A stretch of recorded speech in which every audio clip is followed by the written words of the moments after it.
The Tale of Ginger and Pickles.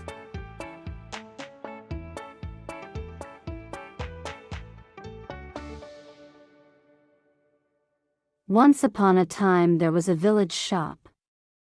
The name over the window was Ginger and Pickles. It was a little small shop just the right size for dolls. Lucinda and Jane Doll Cook always bought their groceries at Ginger and Pickles. The counter inside was a convenient height for rabbits. Ginger and Pickles sold red spotty pocket handkerchiefs at a penny 3 farthings. They also sold sugar, and snuff and galoshes. In fact, although it was such a small shop, it sold nearly everything, except a few things that you want in a hurry, like bootlaces, hairpins, and mutton chops. Ginger and Pickles were the people who kept the shop. Ginger was a yellow tomcat, and Pickles was a terrier. The rabbits were always a little bit afraid of Pickles. The shop was also patronized by mice. Only the mice were rather afraid of Ginger. Ginger usually requested Pickles to serve them, because he said it made his mouth water. "I cannot bear," said he, "to see them going out at the door carrying their little parcels." "I have the same feeling about rats," replied Pickles, "but it would never do to eat our own customers. They would leave us and go to Tabitha Twitchit's. On the contrary, they would go nowhere," replied Ginger gloomily. Tabitha Twitchit kept the only other shop in the village. She did not give credit. Ginger and Pickles gave unlimited credit. Now the meaning of credit is this: when a customer buys a bar of soap, instead of the customer pulling out a purse and paying for it, she says she will pay another time, and Pickles makes a low bow and says, "With pleasure, madam," and it is written down in a book. The customers come again and again, and by quantities, in spite of being afraid of Ginger and Pickles. But there is no money in what is called the till. The customers came in crowds every day and bought quantities, especially the toffee customers. But there was always no money. They never paid for as much as a pennyworth of peppermints. But the sales were enormous, 10 times as large as Tabitha Twitchit's. As there was always no money, Ginger and Pickles were obliged to eat their own goods. Pickles ate biscuits and Ginger ate a dried haddock. They ate them by candlelight after the shop was closed. When it came to January 1st, there was still no money, and Pickles was unable to buy a dog license. "It is very unpleasant. I am afraid of the police," said Pickles. "It is your own fault for being a terrier. I do not require a license, and neither does Kep, the collie dog. It is very uncomfortable. I am afraid I shall be summoned.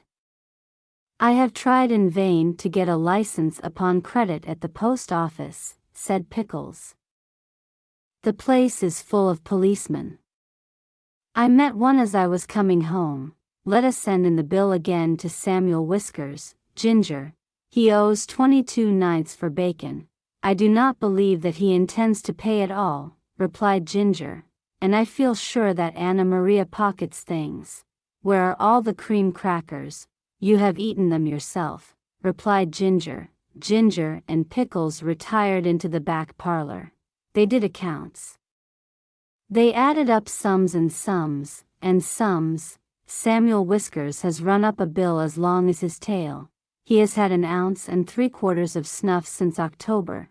What is 7 pounds of butter at 1/3, and a stick of sealing wax and 4 matches. Send in all the bills again to everybody with comps," replied Ginger. After a time they heard a noise in the shop, as if something had been pushed in at the door. They came out of the back parlor. There was an envelope lying on the counter, and a policeman writing in a notebook. Pickles nearly had a fit. He barked and made little rushes. "Bite him, Pickles! Bite him!" spluttered Ginger behind a sugar barrel. "He's only a German doll."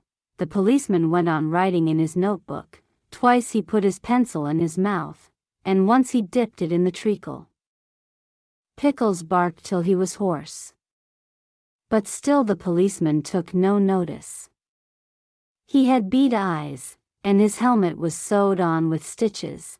At length, on his last little rush, Pickles found that the shop was empty. The policeman had disappeared, but the envelope remained. Do you think that he has gone to fetch a real live policeman? I am afraid it is a summons, said Pickles. No, replied Ginger, who had opened the envelope. It is the rates and taxes, £3 1911 and 3/4. This is the last straw, said Pickles. Let us close the shop. They put up the shutters, and left. But they have not removed from the neighborhood. In fact, some people wish they had gone further. Ginger is living in the Warren. I do not know what occupation he pursues. He looks stout and comfortable. Pickles is at present a gamekeeper. The closing of the shop caused great inconvenience. Tabitha Twitchett immediately raised the price of everything a halfpenny, and she continued to refuse to give credit. Of course there are the tradesmen's carts, the butcher, the fishman and Timothy Baker, but a person cannot live on seed wigs and sponge cake and butter buns, not even when the sponge cake is as good as Timothy's. After a time Mr. John Dormouse and his daughter began to sell peppermints and candles. But they did not keep self-fitting sixes, and it takes 5 mice to carry one 7-inch candle. Besides, the candles which they sell behave very strangely in warm weather, and Miss Dormouse refused to take back the ends when they were brought back to her with complaints, and when Mr. John Dormouse was complained to, he stayed in bed, and would say nothing but "very snug," which is not the way to carry on a retail business.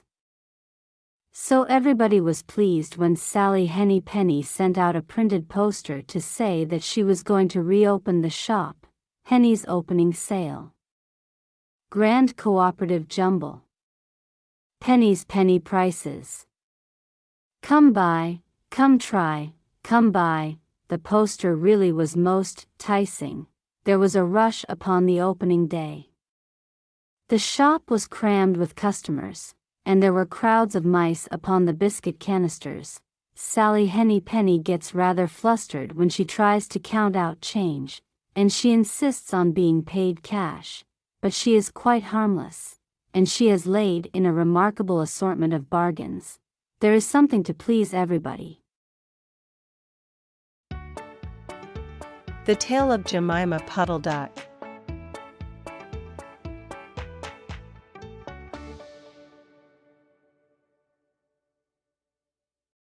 What a funny sight it is to see a brood of ducklings with a hen. Listen to the story of Jemima Puddle Duck, who was annoyed because the farmer's wife would not let her hatch her own eggs. Her sister-in-law, Mrs. Rebecca Puddle Duck, was perfectly willing to leave the hatching to someone else. I have not the patience to sit on a nest for 28 days, and no more have you, Jemima. You would let them go cold, you know you would. I wish to hatch my own eggs. I will hatch them all by myself, quacked Jemima Puddle Duck. She tried to hide her eggs, but they were always found and carried off. Jemima Puddle Duck became quite desperate. She determined to make a nest right away from the farm. She set off on a fine spring afternoon along the cart road that leads over the hill. She was wearing a shawl and a poke bonnet. When she reached the top of the hill, she saw a wood in the distance. She thought that it looked a safe, quiet spot. Jemima Puddle Duck was not much in the habit of flying. She ran downhill a few yards, flapping her shawl, and then she jumped off into the air. She flew beautifully when she had got a good start. She skimmed along over the treetops until she saw an open place in the middle of the wood, where the trees and brushwood had been cleared. Jemima alighted rather heavily, and began to waddle about in search of a convenient dry nesting place.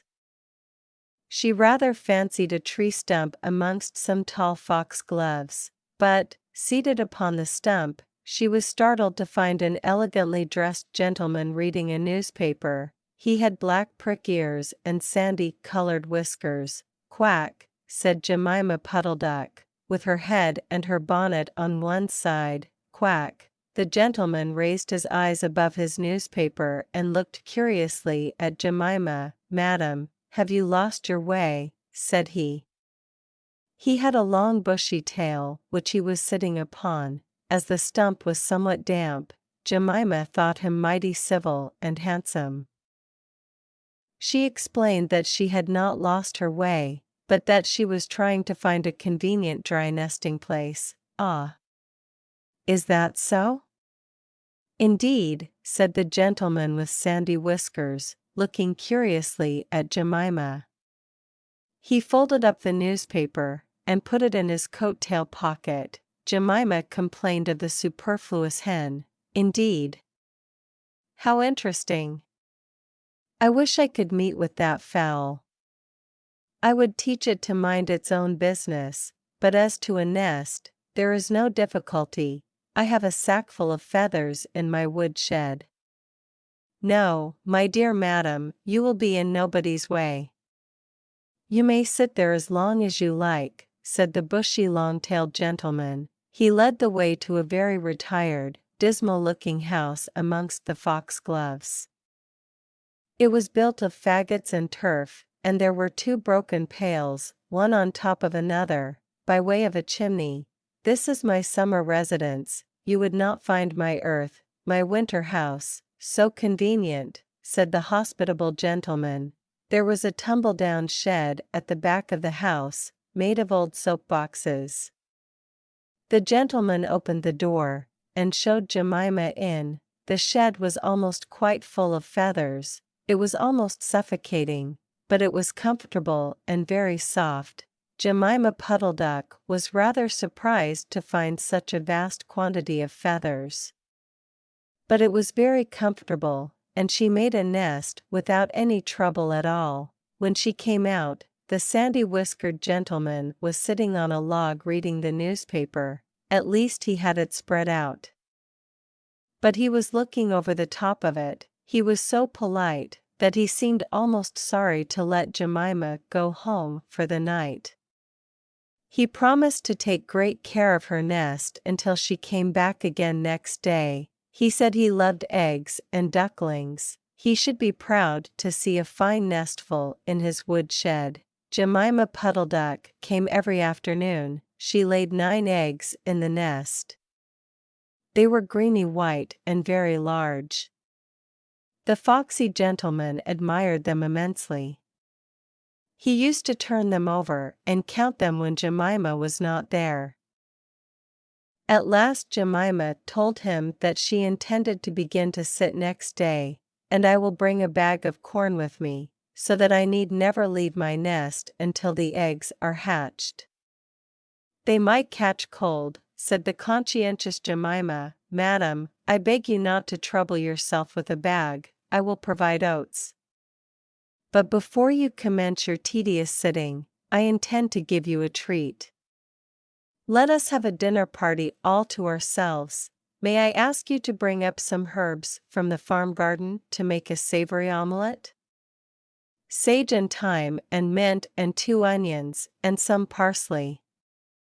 I will provide lard for the stuff, lard for the omelette," said the hospitable gentleman with sandy whiskers. Jemima Puddle Duck was a simpleton. Not even the mention of sage and onions made her suspicious. She went round the farm garden, nibbling off snippets of all the different sorts of herbs that are used for stuffing roast duck, and she waddled into the kitchen, and got 2 onions out of a basket. The collie dog met her coming out. "What are you doing with those onions? Where do you go every afternoon by yourself, Jemima Puddle Duck?" Jemima was rather in awe of the collie. She told him the whole story. The collie listened, with his wise head on one side. He grinned when she described the polite gentleman with sandy whiskers. He asked several questions about the wood, and about the exact position of the house and shed. Then he went out, and trotted down the village.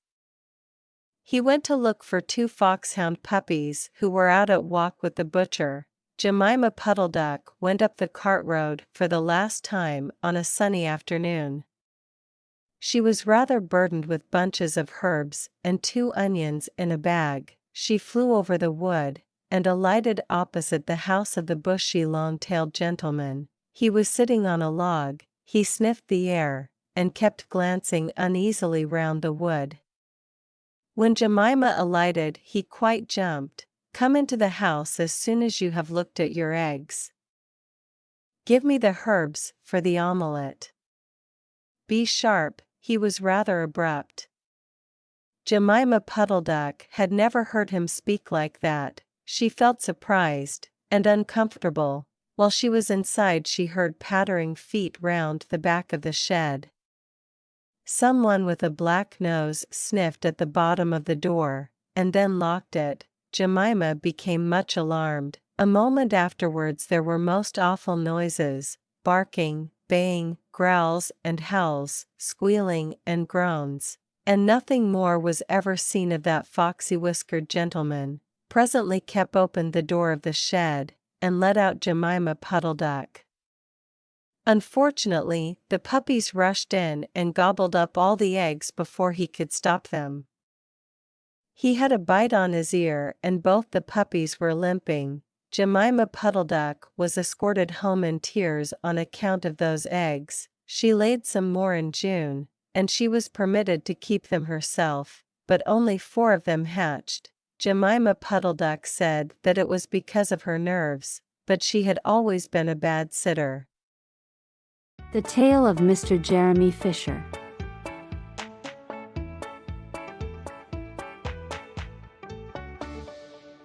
Once upon a time there was a frog called Mr. Jeremy Fisher. He lived in a little damp house amongst the buttercups at the edge of a pond. The water was all slippy-sloppy in the larder and in the back passage. But Mr. Jeremy liked getting his feet wet.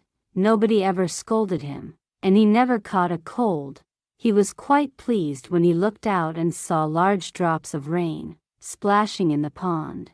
"I will get some worms and go fishing and catch a dish of minnows for my dinner," said Mr.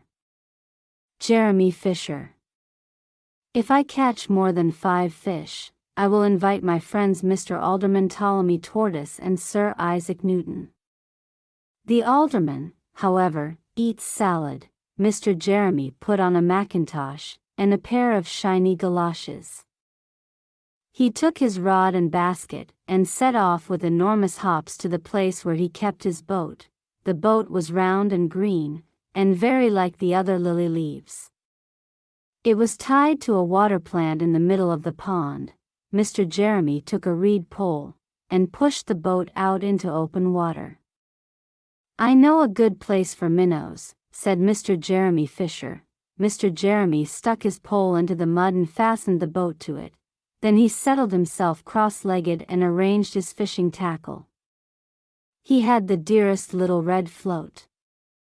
His rod was a tough stalk of grass, his line was a fine long white horsehair, and he tied a little wriggling worm at the end.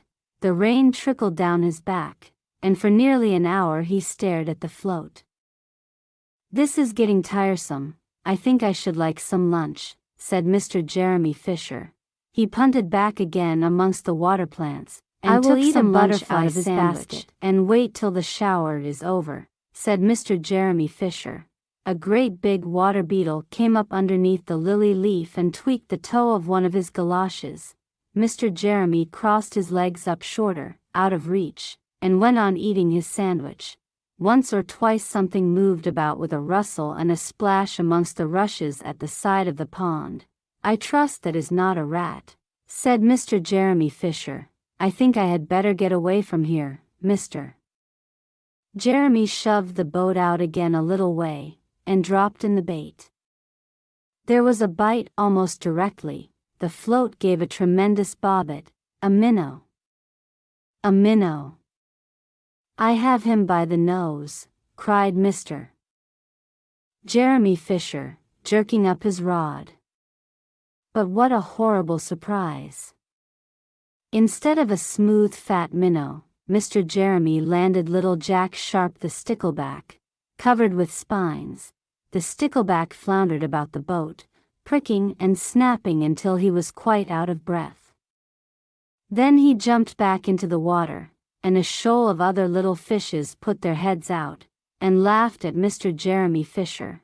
And while Mr. Jeremy sat disconsolately on the edge of his boat, sucking his sore fingers and peering down into the water, a much worse thing happened. A really frightful thing it would have been, if Mr. Jeremy had not been wearing a mackintosh. A great big enormous trout came up, kerpflop ppp, with a splash, and it seized Mr. Jeremy with a snap. Ow! Ow! Ow! And then it turned and dived down to the bottom of the pond. But the trout was so displeased with the taste of the mackintosh, that in less than half a minute it spat him out again, and the only thing it swallowed was Mr. Jeremy's galoshes. Mr. Jeremy bounced up to the surface of the water, like a cork and the bubbles out of a soda water bottle, and he swam with all his might to the edge of the pond. He scrambled out on the first bank he came to, and he hopped home across the meadow with his mackintosh all in tatters. "What a mercy that was not a pike," said Mr. Jeremy Fisher. "I have lost my rod and basket, but it does not much matter, for I am sure I should never have dared to go fishing again." He put some sticking plaster on his fingers, and his friends both came to dinner. He could not offer them fish, but he had something else in his larder. Sir Isaac Newton wore his black and gold waistcoat, and Mr. Alderman Ptolemy Tortoise brought a salad with him in a string bag, and instead of a nice dish of minnows, they had a roasted grasshopper with ladybird sauce, which frogs consider a beautiful treat, but I think it must have been nasty.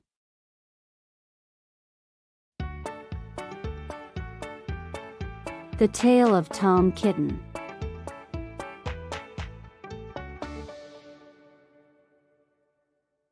The end.